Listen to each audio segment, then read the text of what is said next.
परमेश्वर, हम आपका हृदय से धन्यवाद करते हैं क्योंकि आप धन्यवाद के योग्य हैं। और प्रभु, धन्यवाद के साथ आपकी उपस्थिति में आकर आपकी महिमा का दर्शन करके आपका धन्यवाद करते हैं। चाहते प्यारे खुदावंद कि आपकी पवित्र आत्मा के द्वारा आपके शब्द हमारे मुंह से निकले, हमारी बुद्धि से नहीं बल्कि आपकी आत्मा के द्वारा, ताकि प्रभु आपकी आत्मा का प्रकाश लोगों के हृदय में जाकर चमकने पाए। लोग मेरी आवाज़ को नहीं बल्कि आपकी आत्मा की आवाज़ को सुनने पाएँ और प्रत्येक मनुष्य अपने हृदय में उस प्रकाश का को देखने पाए, जिसको देखने से हमारे मन की आंखें ज्योतिर्मय होती हैं और हमारा सारा जीवन, हमारा सारा शरीर प्रकाशमान होता है, ताकि प्रभु हमारा जीवन प्रकाश प्रकाश से परिपूर्ण हो और हमारे जीवन से आपकी महिमा प्रकट हो। आपके पवित्र वचनों के द्वारा प्रभु हमारे जीवन में अद्भुत कार्य होता है। हमारा हृदय परमेश्वर की आत्मा से परिपूर्ण होता है और हमारे जीवन में परमेश्वर की सामर्थ का अनुभव हमें प्राप्त होता है और उसकी सामर्थ से हम उस मार्गदर्शन में जब चलते हैं तो हमारा सारा जीवन प्रकाशमान होता है और हम दूसरों को प्रकाश, हमारे जीवन से दूसरों को प्रकाश प्राप्त होने लगता है, ताकि प्रभु आपकी महिमा का प्रकाश हमारे बीच फैले और हम सब मिलकर आपकी महिमा के पात्र बने। सारी महिमा आपको मिले और ये पवित्र वचन हमारे जीवन में पूर्ण हो और आपके पुत्र के द्वारा हमारी जीवन से आपकी महिमा प्रकट हो। सारी महिमा आपको मिले। इस प्रार्थना को आपके इकलौते पुत्र प्रभु यीशु मसीह के नाम से मांगते हैं, आमीन। Praise the Lord. हम परमेश्वर का धन्यवाद करते हैं the glory of God part 9 के लिए। द 5 सैक्रिफाइसेस ऑफ कैलवरी में हम लोग चल रहे हैं और आज हमारा तीसरा बलिदान हम देखेंगे, सर्विस। क्राइस्ट इज आवर, नहीं, आज तीसरा है sacrifice. Jesus is our peace offering, यानी मेल बलि जिसको बोलते हैं। मेल बलि के लिए आप लेवी व्यवस्था में जाके पढ़ सकते हैं। लेवी व्यवस्था उसका 3रा अध्याय है और 7 अध्याय का 11 से 34 पद तक यहाँ पर मेल बलि दिया गया है। मेल बलि का मतलब होता है कि हमारा परमेश्वर के साथ संबंध स्थापित होने के बाद का जीवन, और ये बहुत हमारे लिए आवश्यक है। कई बार हम कहते हैं कि हम विश्वासी हैं, हम प्रभु में हैं, हम मसीह में हैं, लेकिन इसका अर्थ हम नहीं जानते। इसीलिए हम कई बार इस बात का दावा तो करते हैं कि हम मसीह में हैं, हम आत्मा में हैं, लेकिन हम नहीं होते हैं। हम लोगों के द्वारा बातें सुनकर उस बात को बोलने लगते हैं कि हम मसीह में हैं और हम आत्मा में हैं और हम प्रभु में हैं, लेकिन हम नहीं होते हैं। उसमें होने का अर्थ हमारा जीवन कैसा होना चाहिए, हमारे विचार कैसे होने चाहिए, हमारी जीवन शैली में क्या परिवर्तन होता है, ये सारी चीज़ें जो प्रमाणित करने वाली हैं हमारे जीवन से जब प्रमाणित करें, तब हमें ये कहने की ज़रूरत नहीं कि हम मसीह में हैं। लोग कहने लगते हैं कि ये मसीह में है और परमेश्वर हमें इस बात में घोषित करता है कि ये मसीह में है। और जब परमेश्वर घोषित करता है तो हमारा जीवन परमेश्वर की महिमा का कारण बनता है। तो आज तीसरा पार्ट हम देखेंगे, सैक्रिफाइस यानी बलिदान। The peace offering focused on God as benefactor and man as seeking reconciliation. शांति बलि या मेल बलि ने ईश्वर को दाता के रूप में और मनुष्य को सुलह की तलाश में केंद्रित किया। झुंड या झुंड से दोष रहित किसी भी जानवर को विभिन्न प्रकार की रोटियों के साथ स्वीकार किया जाता था। मेल बलि में क्या होता था, किसी भी जानवर को, लिखा हुआ है कि any animal without defect from heard और फ्लॉक वाज एक्सेप्टेड, यानी वो ग्रहण किया जाता था along with a variety of breads, तरह तरह की रोटियों के साथ उसको ग्रहण किया जाता था, विभिन्न प्रकार की रोटियों के साथ स्वीकार किया जाता था। और इसके बाद है it was a voluntary act of worship. ये पूजा का एक स्वैच्छिक कार्य था, यानी इस स्वेच्छा से ये वाली पूजा लोग करते थे, ये वाला बलिदान करते थे अपनी इच्छा से, जब उनकी खुद की इच्छा होती। Sometimes peace offering were given in thanks और अ ब्लेसिंग रिसीव्ड, यानी कई बार ये पूजा एक स्वैच्छिक कार्य था, कभी कभी प्राप्त आशीर्वाद के लिए धन्यवाद में शांति प्रसाद दिया जाता था या ये बलिदान दिया जाता था, शांति बलिदान कि हमें आशीष मिली है इसलिए हम ये चढ़ा रहे हैं। लेकिन इसके साथ साथ एक और पॉइंट है कि sometimes they were given in advance of a blessing desired, कई बार लोग आशीष पाने के लिए आशा में भी इस बलिदान को चढ़ाते थे कि अगर हम ये चढ़ाएंगे तो हमें आशीष मिलेगी। तो दोनों प्रकार से ये बलिदान चढ़ाया जाता था, जिसे हम कहते हैं पीस ऑफरिंग या शांति बलिदान। इसके बाद when Jesus was born was announced, यानी जब यीशु मसीह के जन्म के समय यह घोषणा हुई कि वो उत्पन्न होने वाला है, उसकी पैदाइश होने वाली है, जब यीशु का जन्म हुआ तो ये घोषणा की गई थी, सर्वोच्च में परमेश्वर की महिमा और पृथ्वी पर शांति, उन पुरुषों के लिए अच्छी इच्छा। लूका रचित सुसमाचार 2 अध्याय उसका 21 पद पढ़ दीजिए। लूका रचित सुसमाचार 2 अध्याय उसका 14 पद। Glory to God in the highest, आकाश में परमेश्वर की महिमा, glory to God in the highest and on earth peace goodwill toward men, उन मनुष्यों में जिनसे वो प्रसन्न है शांति हो। जिस मनुष्य से परमेश्वर प्रसन्न होता है उस मनुष्य को परमेश्वर शांति से भर देता है। शांति का मतलब क्या होता है? मेल। आपके घर में जितने सदस्य हैं, क्या आपस में सब में मेल है? क्यों? क्योंकि यीशु मसीह ने कहा था कि अब से किसी घर में मेल नहीं होगा, हर घर में मतभेद होंगे। और आज देख लीजिए, हर घर में जितने मेंबर हैं सब में मतभेद है, ग्रुपिंग है, 2 एक तरफ तो 3 एक तरफ, हाँ, कभी 3 एक तरफ तो 2 एक तरफ, ये मेल नहीं है। लेकिन उन मनुष्यों में जिनसे परमेश्वर प्रसन्न है शांति होगी, यानी मेल होगा। Jesus made peace between God and man, यीशु मसीह ने शांति स्थापित किया, मेल करा दिया। किसका किसका? परमेश्वर और मनुष्य का मेल कराया। यीशु मसीह खुद हमारा मेल है, यानी मसीह में होकर हम पिता से हमारा संबंध स्थापित हो जाता अगर हम मसीह में हैं, और अगर हम मसीह में नहीं है तो परमेश्वर से हमारा कोई संबंध नहीं है। इसी तरीके से बिटवीन ज्यू एंड जेंटाइल, यानी एक यहूदी का एक अन्य जाति के साथ मेल दुर्लभ चीज है इस पृथ्वी पर, लेकिन प्रभु यीशु मसीह में एक यहूदी और एक अन्य जाति का मेल हो जाता है, दोनों एक हो जाते हैं मसीह में। ये केवल मसीह में है। And between man and his conscious, और तीसरा मेल मालूम क्या है? एक between a man and his conscious, एक व्यक्ति का उसके विवेक के साथ मेल। आपके अंदर विवेक है, लेकिन अगर मसीह नहीं है तो परमेश्वर के विचार और आपके खुद के विचार कभी एक नहीं हो सकते, क्योंकि आप परमेश्वर के विचारों को एक्सेप्ट नहीं करेंगे और अपने विचारों को प्रधान रखेंगे, ऊपर रखेंगे। और ये इसलिए है क्योंकि आप अपने विवेक को अपनी आत्मा मानते हैं और अपनी आत्मा की आवाज को आप सर्वोच्च रखते हैं। अक्सर आपने सुना होगा, लोग कहते हैं हमने अपनी आत्मा की आवाज सुनी। आत्मा की आवाज आपके विवेक की आवाज है, और आपका विवेक में दोष है, पाप का दोष हमारे विवेक में भी पाया जाता है।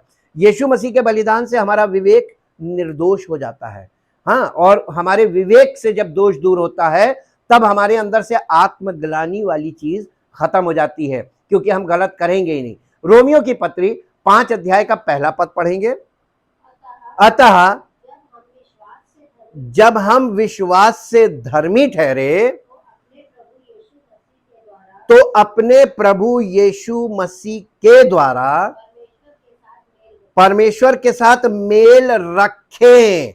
जब आपने विश्वास किया यीशु मसीह पर तो आप परमेश्वर की दृष्टि में धर्मी ठहर गए, यानी निर्दोष हो गए।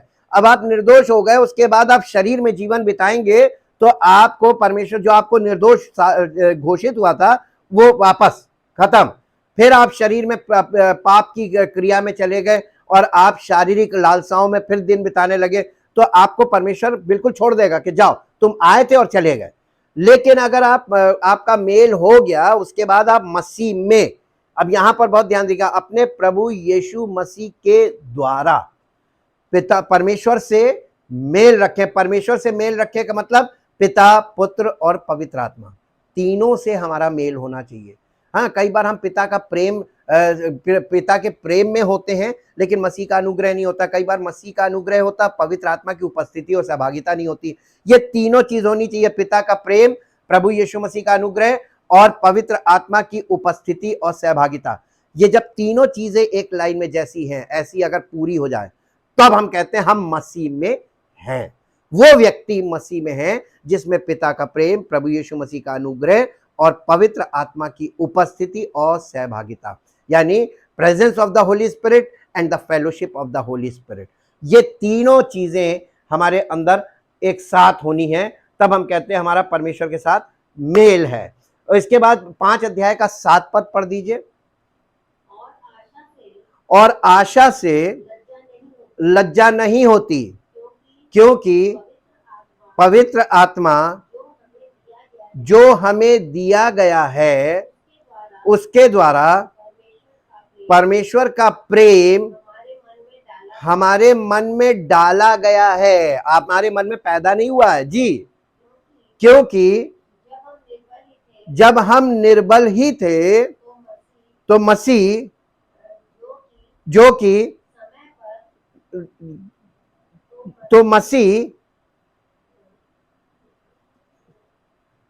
क्योंकि जब हम तो मसीह ठीक समय पर भक्तिहीनों के लिए मरा है। किसी धर्मी जन के लिए कोई मरे, ये तो दुर्लभ है, परंतु हो सकता है कि किसी भले मनुष्य के लिए कोई मरने का भी साहस करे। लेकिन यीशु मसीह हमारे लिए मरा और जी उठा, ताकि हम उसके लिए जीवन जीना शुरू करें, जो हमारे लिए मरा और जी उठा। ठीक है, ये एकदम स्पष्ट हो गया। क्राइस्ट इज आवर पीस, यीशु मसीह हमारा मेल है। इफिसियों की पत्री 2 अध्याय उसका 14 पद, इफिसियों की पत्री, क्योंकि वही हमारा मेल है, जिसने दोनों को एक कर लिया, और जो वॉल ऑफ डिवीजन था, विभाजित करने वाली दीवार को बीच में थी, ढा दिया। अब ये जो दीवार थी, ये दीवार क्या थी? पाप। उस दीवार को उसने ढा दिया, ताकि परमेश्वर पिता से हमारा मेल हो जाए, और एक यहूदी का अन्य जाति के साथ मेल हो जाए, और एक मनुष्य का उसके विवेक के साथ मेल हो जाए। विवेक भी उसका पवित्र आत्मा का विवेक हो उसके पास। उसके बाद 17 पद पढ़ दीजिए इसका। उसने आकर तुम्हें जो दूर थे और उन्हें जो निकट थे। अब यहां पर देखिए 2 चीजें बता रही, तुम्हें जो दूर थे का मतलब अन्य जाति, और उन्हें जो निकट थे मतलब यहूदी। उन दोनों को मेल मिलाप का सुसमाचार सुनाया। ये सुसमाचार दोनों के लिए एक ही था कि मसीह हमारा मेल है। He has made peace through the blood of his cross।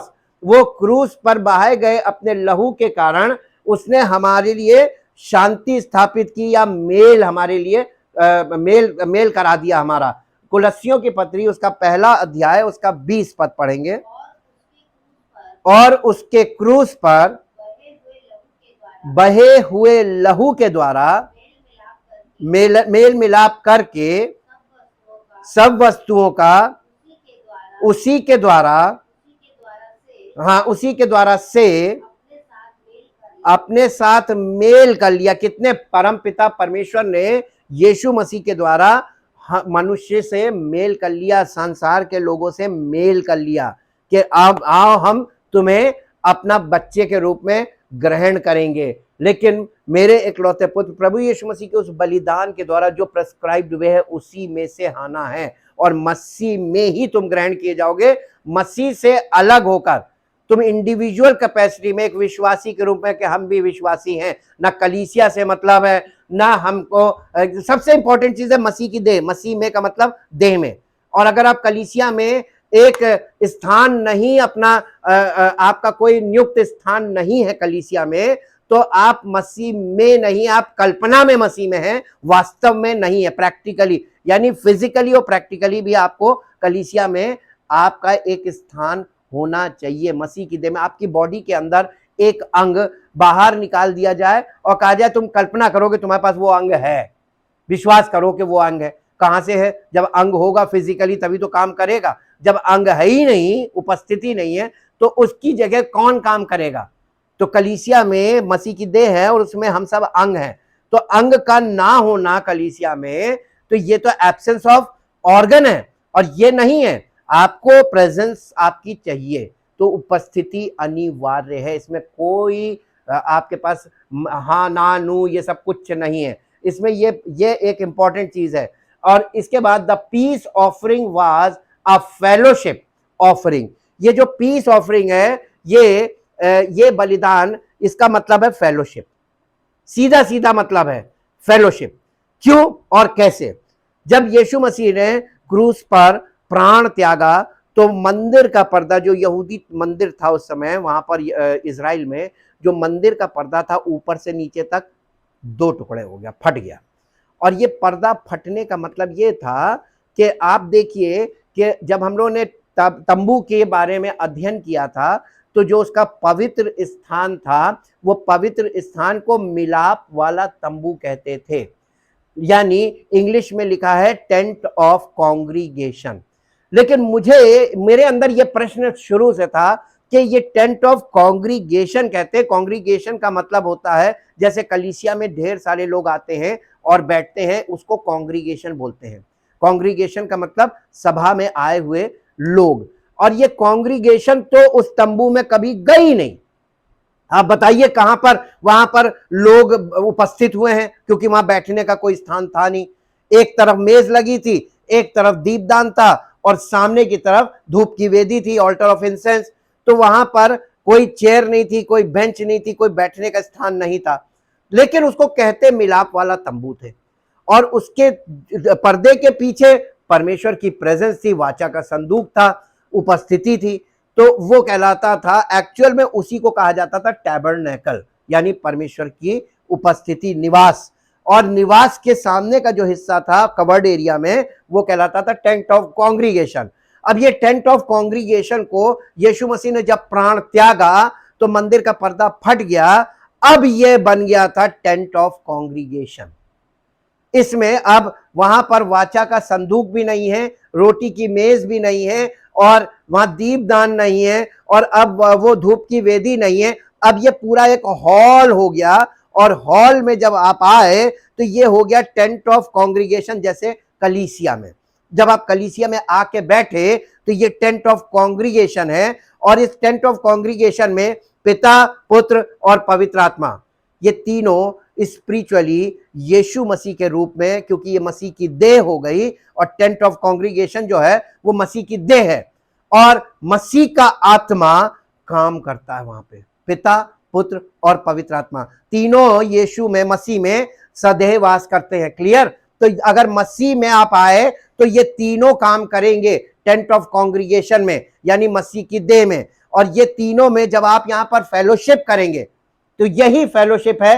ये पीस ऑफरिंग का मतलब कलीसिया में उपस्थित होना, परमेश्वर पिता, पुत्र और पवित्र आत्मा की सहभागिता करने के लिए। इसीलिए कहलाता है the peace offering was fellowship offering and had to do with communion with God, यानी परमेश्वर के साथ अपने विचारों के आदान प्रदान करने को। कम्युनियन का मतलब होता है अपने विचारों के आधार पर परमेश्वर के विचार ग्रहण करना, अपने विचारों को त्यागना और उसके विचारों को ग्रहण करना। और ये वचन के द्वारा यहाँ होता है कि नहीं होता है कलीसिया में, और यही होना चाहिए कलीसिया में। इसी को कम्युनियन बोलते हैं विथ गॉड। बाय कॉन्ट्रास्ट, यानी अगर आप इसका बिल्कुल स्पष्टीकरण देखें, by contrast the sin offering and the trespass offerings deal with cleansing from God, यानी आप इसके बाद के जो दो बलिदान हैं, नहीं, ये जो पीस ऑफरिंग है, ये शांति बलि एक सहभागिता बलि थी और इसका संबंध परमेश्वर के साथ सहभागिता से था। इसके विपरीत पाप बलि और अतिचार बलि परमेश्वर की ओर से शुद्ध किए जाने से संबंधित है। यानी इसके बाद के जो दो हैं, ये एक है सब्स्टिट्यूट, चौथा, और पांचवा है सेटिस्फैक्शन। ये दो बलियां जो थी, जीसस इज आवर ट्रेसपास, यानी दोष बलि इसको हिंदी में बोलते हैं, चौथे को पाप बलि और पांचवे को दोष बलि। पाप बलि और दोष बलि, इन दोनों से छूटने के लिए, ये दो बलियों में जब हम जाएंगे इसकी डिटेल देखेंगे, इन दोनों से छूटने के ये जो दो, ये पीस ऑफरिंग के बाद जब आप परमेश्वर के भवन में आते हैं, कलीसिया में आते हैं और परमेश्वर की आत्मा के द्वारा उसके वचन में सहभागिता करते हैं, इसका परिणाम क्या होता है मालूम है? इसका परिणाम, आप पाप के दोष से मुक्त होते हैं और आपके जीवन में जो आपके विवेक से आपके अंदर दोष पैदा होता है, विवेक का दोष दूर करने के लिए हृदय पर छिड़काव लेकर, याद आया वचन, ये आपके जीवन में प्रभु यीशु मसीह का लहू आपको दोष, जो आपके मन में दोष भावना आती है, उससे भी मुक्त कर देता है। इसको कहते हैं कि पाप की शक्ति से मुक्त हो जाना हमारे प्राण का। हम यीशु मसीह को जब ग्रहण करते हैं तो पाप के दोष से मुक्त किए जाते हैं। घोषणा की जाती है यीशु मसीह के कारण कि जाओ, तुमको मैंने धर्मी ठहराया, और पवित्र आत्मा दिया जाता ताकि उसके द्वारा हम कलीसिया में परमेश्वर की आत्मा के द्वारा वचनों में मन लगाएं और सहभागिता रखें वचन के साथ। और जब ये काम हम करते हैं, ये पीस ऑफरिंग जब हमारा उसके साथ मेल होने लगता है, तो ये दो काम हमारे जीवन में सहभागिता से होते हैं, जो इसके बाद के जो दो बलियां हैं उसका कार्य हमारे जीवन में सहभागिता करने से पूरा होने लगता है। इसीलिए ये परमेश्वर की ओर से, देखिए, जो शुद्धिकरण हमारा है वो कौन कर रहा है? पिता, पुत्र, पवित्र आत्मा। काहे से? परमेश्वर के वचन के द्वारा। तो ये शुद्धिकरण है जो यहाँ पे हो रहा है। इसी को कहते हैं पवित्र आत्मा का बपतिस्मे के योग्य में बना रहा। जैसे ही हमारा अंतःकरण शुद्ध हो, हमारा विवेक शुद्ध हो, हमारा प्राण शुद्ध हो, हमारे विचार शुद्ध हो, जिसके होते जाते हैं, वो पवित्र आत्मा से परिपूर्ण होते जाते हैं। ये है मेच्योरिटी, आप कह सकते हैं स्पिरिचुअल मेच्योरिटी आने लगती है।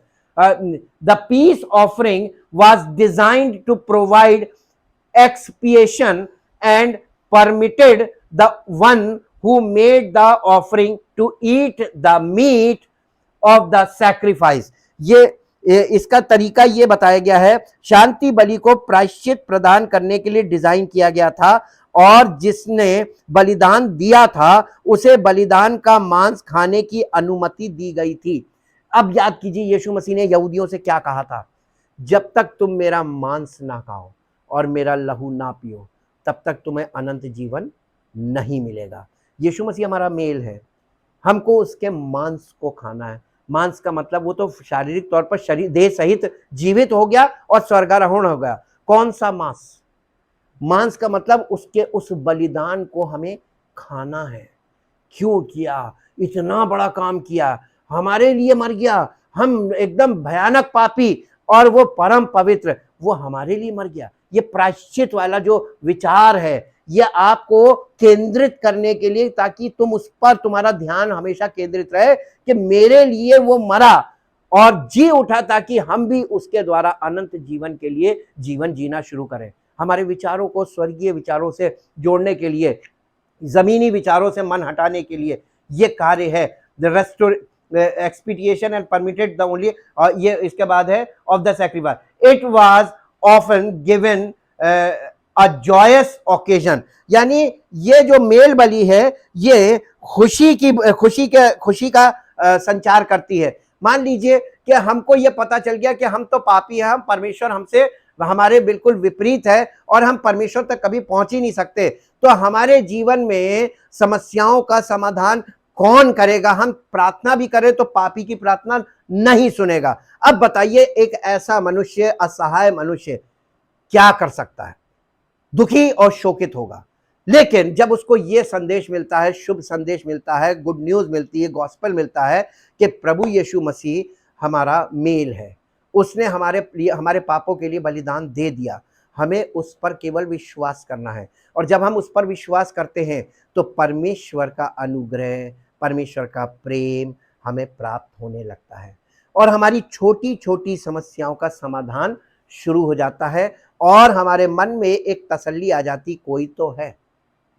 और इसी को हम कहते हैं मन की शांति, जो उसी समय आती है। लेकिन अगर आप इस शांति में स्थापित जीवन चाहते हैं तो आपको मसीह में बने रहना पड़ेगा, तब आप पूरी तरीके से शांति से भर जाएंगे। ये खुशी की बात है और ये जॉयस ओकेजन, हाँ, it foreshadowed the peace and restoration of communion that Christians have with God। यानी मसीही लोगों का परमेश्वर के साथ सहभागिता करने के कारण शांति और उसके परमेश्वर के साथ उनके रिश्ते स्थापित और मजबूत हो, इसके लिए ये वहां पर यानी पीस ऑफरिंग दिखाई गई थी, यानी मेल बलि उसको दिखाया गया था, through our relationship as forgiven sinners. जैसे एक पापी को का रिश्ता परमेश्वर के साथ हो जाए, जो भयानक पापी था, अब उसका रिश्ता परमेश्वर के साथ हो गया। पहला कुरिन्थियों 5 अध्याय उसका 7 और 8 पद पढ़ेंगे।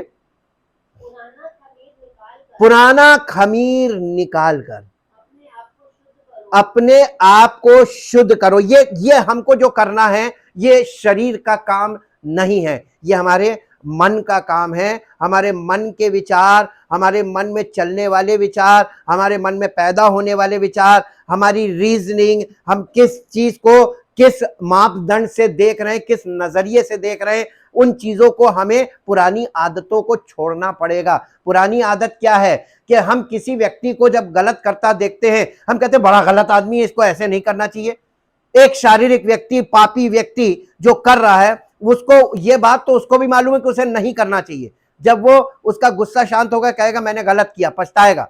लेकिन आप उस पर दोष क्यों लगा रहे हैं? क्योंकि वो तो ऐसी दशा में है कि वो ऐसा करने में मजबूर है, उसका शरीर करवा रहा है। हमको नजरिया हमारा चेंज हो रहा है, कोई बात नहीं, ये तो हम भी ऐसे ही थे। हम जब ऐसे लोगों को देखते हैं कहते हैं हम भी तो ऐसे ही थे। आज प्रभु यीशु मसीह के कारण हमारे अंदर शांति स्थापित हो गई, हमारा क्रोध खत्म हो गया, हमको लोगों पे तरस आने लगा, हमें लोगों से प्रेम आने लगा। जब कोई गलती करता है तो प्रेम आता है कि अरे यार इसको मालूम नहीं है, हम इसकी मदद कर दें। तो बजाय उसकी मदद करने के हम उस पर दोष लगाते हैं। ये शरीर में जब हम शारीरिक होते हैं तो शारीरिक आदमी का काम है दोषारोपण। इसीलिए पौलुस ने कलीसिया में कहा कि क्या तुम अब तक शारीरिक नहीं, क्योंकि तुम अब तक लड़ाई झगड़े कर रहे हो, दोषारोपण कर रहे हो और शरीर की अभिलाषाओं में जीवन व्यतीत करो। जब कलीसिया में लोग शारीरिक दशा में होते हैं, उन कलीसियाओं में झगड़े बहुत होते हैं, द्वेष भावना बहुत होती है और एक दूसरे को बर्दाश्त नहीं करते, एक दूसरे को सहते नहीं। इसका मतलब ये नहीं कि कलीसिया गलत है, नहीं, इसका मतलब ये है कि लोग शारीरिक दशा में वहां पर हैं, वहां पवित्र आत्मा का कार्य नहीं हो रहा है। और अगर पवित्र आत्मा की उपस्थिति हो और पवित्र आत्मा के द्वारा परमेश्वर का वचन उनके हृदय में उतर जाए, तो देखिए उनके जीवन में परिवर्तन शुरू हो जाएगा। मनुष्य के जीवन में परमेश्वर अगर स्वयं कार्य ना करे तो मनुष्य अपने जीवन में परिवर्तन नहीं ला सकता। ये भी हमको यहाँ से देखने और सीखने को मिलता है। इसके बाद 7 अध्याय के बाद 8 अध्याय, 7 के बाद 8 पद, कि नया गुथा हुआ आटा बन जाओ ताकि तुम अब अखमीरी हो जाओ। खमीर से अखमीरी। आपने कभी सुना है कि आटा, खमीरे आटे को कभी अखमीरी होते देखा है अपने जीवन काल में? मैंने नहीं देखा और यह संभव नहीं है।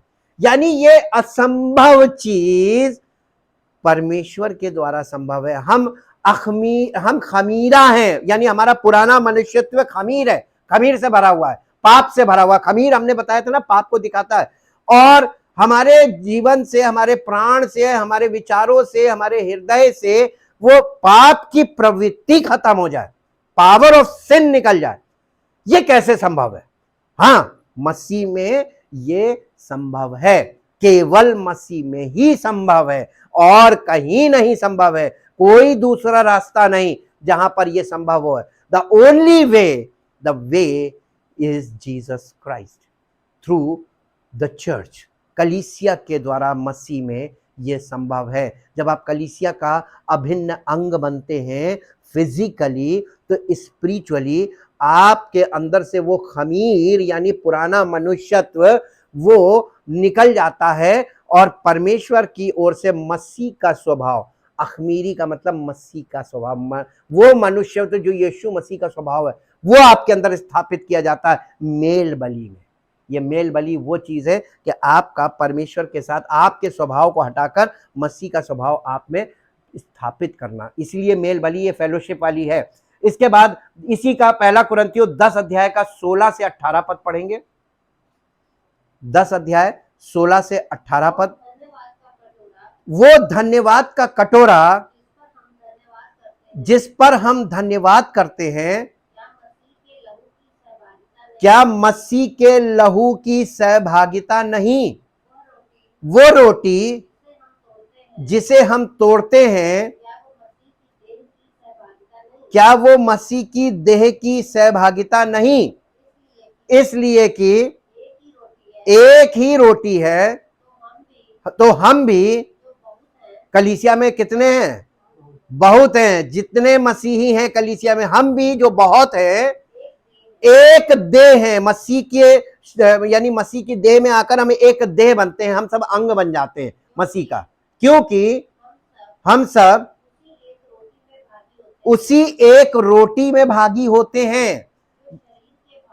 जो शरीर के भाव से इजरायली हैं उनको देखो, क्या बलिदानों के खाने वाले वेदी के सहभागी नहीं होते? जी, जब हम बलिदान खाते हैं, जब हम मसीह की देह को खा रहे हैं रोटी के समान, तो हम मसीह के भागी नहीं हो रहे हैं। तो इस तरीके से हम मसीह की ये आत्मिक क्रिया है। 11 अध्याय का 23 से 26 पद पढ़ेंगे। पहला कुरिन्थियों 11 अध्याय 23 से 26 पद। क्योंकि यह बात मुझे प्रभु से पहुंची और मैंने तुम्हें भी पहुंचा दी प्रभु यीशु ने जिस रात वो पकड़वाया गया, रोटी ली और धन्यवाद करके उसे तोड़ा और कहा, ये मेरी देह है जो तुम्हारे लिए है, मेरे स्मरण के लिए यही किया करो। कि एक रोटी लिया करो, उसे तोड़ के आपस में बांटो। ये सांकेतिक है, सिंबॉलिक, ताकि तुमको दिमाग में ध्यान रहे कि तुम सब एक रोटी हो और टुकड़ा खाकर तुम सब मिलकर एक देह बन जाओ।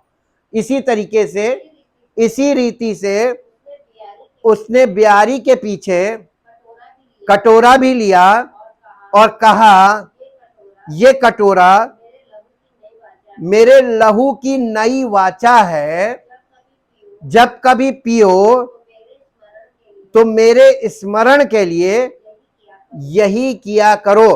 तो क्योंकि जब कभी तुम ये रोटी खाते और इस कटोरे में से पीते हो, तो प्रभु की मृत्यु को जब तक वो ना आए प्रचार करते हो। यह भी एक प्रचार करने का तरीका था कि देखो, प्रभु की देह को हम खाते हैं और उसका लहू पी रहे हैं, क्योंकि उसने हमसे वादा किया कि वो कलीसिया को हमको लेने आएगा।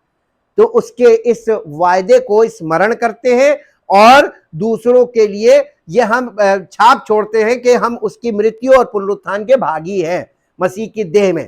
ठीक है। इसके like the prodigal of old, we have been welcomed back by the Father, seated with him at his table and restored as if we never sinned.